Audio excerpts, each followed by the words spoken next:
2015 was a hot vintage. The flower was early, and the harvest was in the beginning of September. The wines are a little bit rich and good maturity.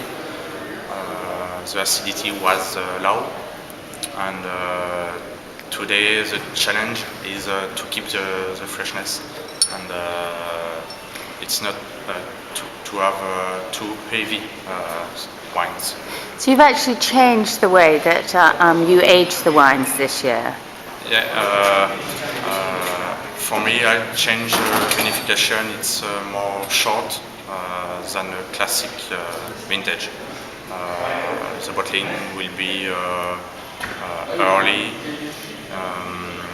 after 15 months, 16 months, 12 months in barrels, and 4 months in a tank. Okay. And Charles, how would you add to that? It was very good vintage.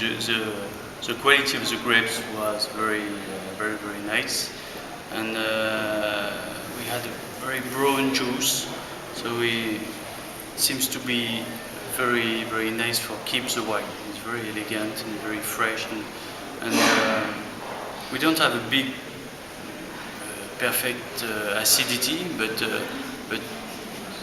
as said Antoine, it's we keep the freshness with a perfect lees and very low malic acid. So we lost the malic acid at the end of the maturity. So we keep the same acidity at the beginning than the end of the vinification. So after a few months in tanks, we have very fresh wine, very elegant, and we keep the mineralities and we can find in Meursault. Meursault was a very rich style, but in fact we have a big minerality in the area, like Genèvrieres, Perrières, Narvaux Tillets. It's still very fresh style. Yeah, that minerality really supports the acidity, doesn't it? Exactly. We still have a very good balance. If we don't have a lot of acidity, we can keep the freshness with the minerality. And are you bottling earlier this year, or you're bottling as you would normally? No, it's always in January. We can change the racking. So sometimes we will rack in September, and this year a little bit, maybe 3 weeks, 3 weeks before. In the vineyard, when you have some vintage very hot and with a little bit of rain, and it's important to work the ground to have some vineyard who take the humidity, the freshness in the soil, and with the work, and the difference is it's really due to the work that you've done. Yes. So that was very important in Yes. 2015 to have well-managed soils. Yeah.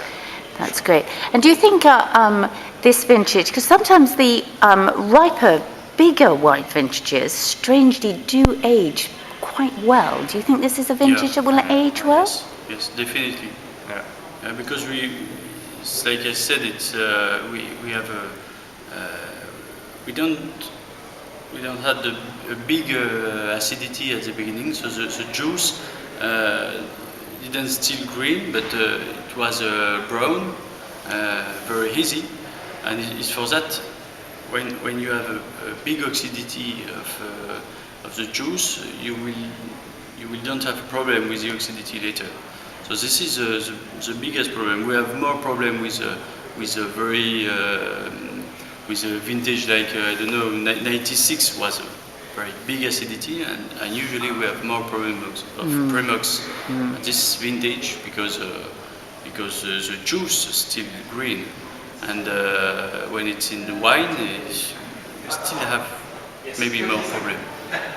When you have big oxidation at the beginning, You've knocked out those characters. They very could easy, potentially be and, difficult later, yeah. When you see the history of the hot vintage, you see the better vintage are the vintage with a good maturity. It's not the vintage with a lot of acidity. I prefer to have a good maturity. Yeah. That's great. 80, 83, 86 is better than 04, very acid, or 96, Charles says. And So I the- think for the future it will be better. Looking if you good take for 2015. 2003, it's still very hot. Yeah, it's very hot extraordinary, isn't it, vintage. when we tried your 2003, exactly. yes, So it's yeah. still very concentrated and very hot. You don't have the freshness really, but you don't have oxidation as well. So it's the best key to have a good wine, just the perfect maturity. It's not to peak very early because yes, the acidity. You don't have to focus always about the acidity, just a good balance.